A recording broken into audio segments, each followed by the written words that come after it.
जय श्री राधे कृष्ण। अध्याय 27। श्री नारायण बोले, इस प्रकार कहकर मौन हुए मुनीश्वर वाल्मीकि मुनि को सप्तर्षि राजा दृढ़धवा ने नमस्कार किया। बाद प्रसन्नता के साथ भक्ति पूर्वक पूजन किया। उस राजा दृढ़धवा से की हुई पूजा को लेकर आशीर्वाद को दिया, तुम्हारा कल्याण हो। पापों का नाश करने वाली सरयू नदी को मैं जाऊंगा। इस समय हम दोनों को इस प्रकार बात करते सायंकाल हो गया। यह कहकर वाल्मीकि मुनि शीघ्र चले गए। राजा दृढ़धवा भी सीमा तक वाल्मीकि मुनि को पहुंचाकर अपने घर लौट आया। घर जाकर अपनी गुण सुंदरी नामक स्त्री से बोला, राग द्वेष लोभ मोह मद मात्सर्य इन 6 शत्रुओं से युक्त गंधर्व नगर के समान इस असार संसार में मनुष्य को क्या सुख है। कीट विष्ठा भस्म रूप और वात पित्त कफ इनसे युक्त मलमूत्र रक्त से व्याप्त ऐसे इस शरीर में मेरा क्या प्रयोजन है। अध्रुव शरीर से ध्रुव वस्तु एकत्रित करने के लिए पुरुषोत्तम का स्मरण कर वन को जाता हूँ। तब वह गुण सुंदरी ऐसा सुन के विनय से नम्रता युक्त तथा शुद्धता से हाथ जोड़ अपने पति से बोली, हे नृपते, मैं भी तुम्हारे साथ चलूंगी। पतिव्रता स्त्रियों के पति ही देवता हैं। जो स्त्री पति के जाने पर पुत्र के गृह में रहती है, वह स्त्री पुत्र वधु के अधीन हो पराये गृह में कुत्ते के समान रहती है। पिता स्वल्प देता है और भाई भी स्वल्प ही देता है। अत्यंत देने वाले पति के साथ कौन स्त्री न जाएगी। इस प्रकार प्रिया की बात को स्वीकार कर पुत्र का अभिषेक कर स्त्री सहित शीघ्र ही मुनियों से सेवित वन को गया। दोनों स्त्री पुरुष हिमालय के समीप गंगा जी के निकट जाकर पुरुषोत्तम मास के आने पर दोनों काल में स्नान करने लगे। हे नारद, वहां पुरुषोत्तम मास को प्राप्त कर विधि से पुरुषोत्तम का स्मरण कर भार्या सहित तपस्या करने लगे। ऊपर हाथ किए बिना अवलंब पैर के अंगूठे पर स्थिर आकाश में दृष्टि लगाए निराहार होकर राजा श्री कृष्ण का जप करने लगे। इस प्रकार व्रत की विधि में स्थित हुए तपोनिधि राजा की पतिव्रता रानी सेवा में तत्पर हुई। इस प्रकार तप करते हुए राजा का पुरुषोत्तम मास संपूर्ण होने पर घंटी माओं के जल से विभूषित विमान वहां आए। ऐसे तत्काल आए हुए पुण्यशील और सुशील सेवित विमान को देख स्त्री सहित राजा आश्चर्य युक्त हो विमान में बैठे हुए पुण्यशील और सुशील को नमस्कार किया। उन्हें वे स्त्री सहित राजा को विमान में बैठने की आज्ञा दिए। स्त्री सहित राजा विमान में बैठकर सुंदर नवीन शरीर धारण कर तत्काल गोलोक को गए। इस प्रकार पुरुषोत्तम मास में तप करके भय रहित लोक को प्राप्त होकर हरि के निकट आनंद करने लगे। और पतिव्रता स्त्री भी पुरुषोत्तम में तप करते हुए पति की सेवा कर उसी लोक को प्राप्त हुई। श्री नारायण बोले, हे नारद, मेरी एक जीभा है, इस समय इसका क्या वर्णन करूं। इस पृथ्वी पर पुरुषोत्तम के समान कुछ भी नहीं है। सहस्त्र जन्म में तप करने से जो फल प्राप्त नहीं होता है, वह फल पुरुषोत्तम के सेवन से पुरुष को प्राप्त हो जाता है। श्री पुरुषोत्तम मास बुद्धि पूर्वक अथवा अबुद्धि पूर्वक किसी भी बहाने यदि उपवास, स्नान, दान और जप आदि किया जाए तो करोड़ों जन्म पर्यंत किए पाप नष्ट हो जाते हैं। जैसे दुष्ट बंदर ने अबुद्धि पूर्वक 3 रात तक पुरुषोत्तम मास में केवल स्नान कर लिया तो उसके पूर्व जन्म के समस्त कुकर्मों का नाश हो गया और वह बंदर भी दिव्य शरीर धारण कर विमान पर चढ़कर जरा मरण रहित गोलोक को प्राप्त हुआ। इसलिए यह पुरुषोत्तम मास संपूर्ण मासों में अत्यंत श्रेष्ठ मास है, क्योंकि इसमें बिना जाने से ही पुरुषोत्तम मास में किए गए स्नान मात्र से दुष्ट वानर को हरि भगवान के समीप पहुंचाया। श्री पुरुषोत्तम मास का सेवन जो नहीं करने वाले हैं, वे महामूर्ख हैं, वे धन्य हैं और कृतकृत्य हैं तथा उनका जन्म सफल है।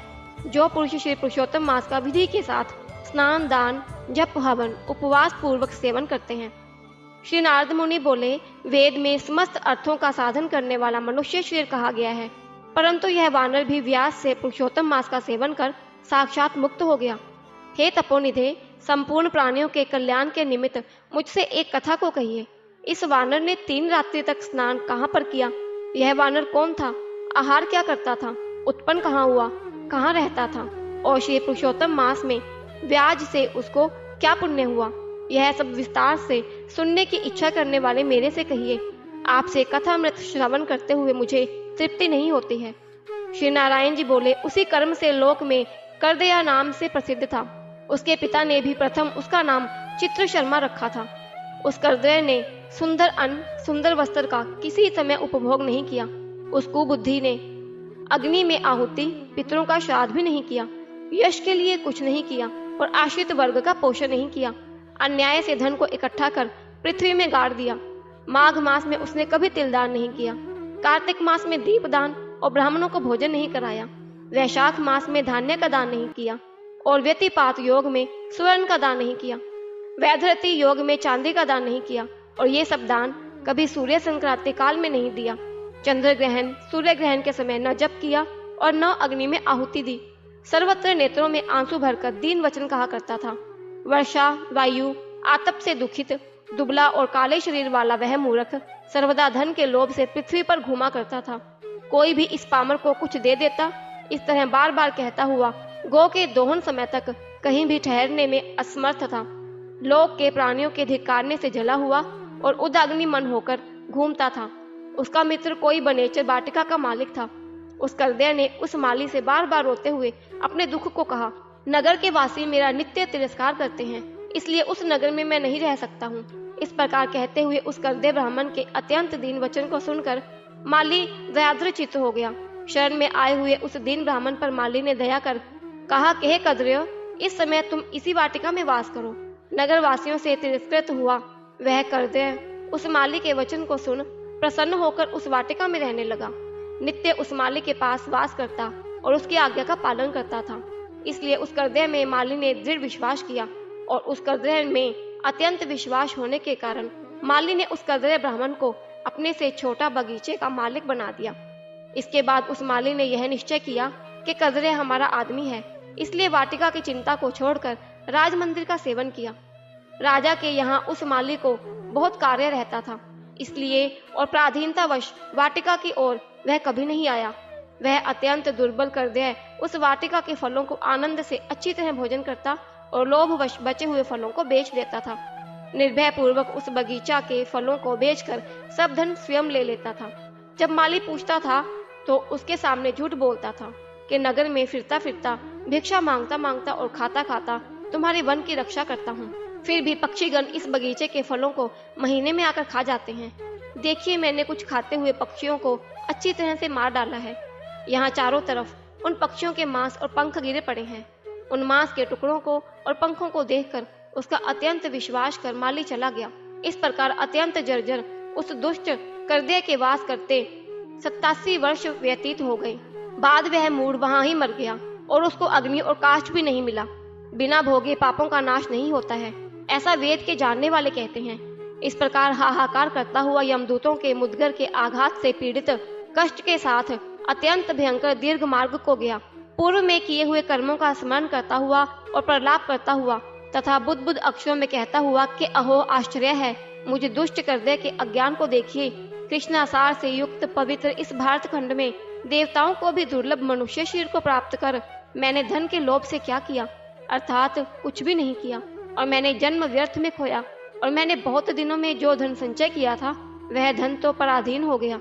इस समय काल पाश में बंधा पराधीन होकर क्या करूं?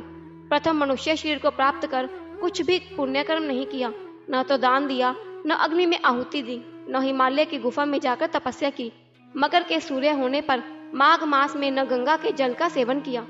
पुरुषोत्तम मास के अंत में 3 दिन उपवास भी नहीं किया और कार्तिक मास में तारागण के रहते प्रातः स्नान नहीं किया। मैंने पुरुषार्थ को देने वाले मनुष्य शरीर को भी पुष्ट नहीं किया। आश्चर्य है, मेरा संचित धन पृथ्वी में निरर्थक गड़ा रहा है। दुष्ट बुद्धि होने के कारण जीवन पर्यंत जीव को कष्ट दिया, और मैंने जठराग्नि को भी कभी अन्न से तृप्त नहीं किया।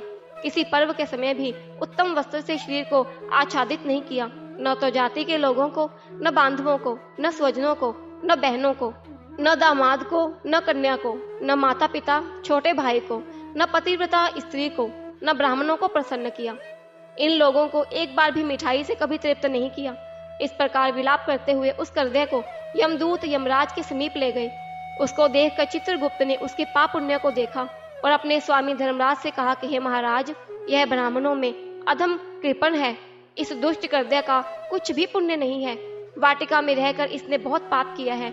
माली का विश्वास पात्र बनकर साक्षात स्वयं फलों को चुराया, और जो पके हुए फल थे उनको खाया, और जो खाने से बचे हुए फल थे उनको इस दुष्ट ने धन के लोभ से बेच डाला।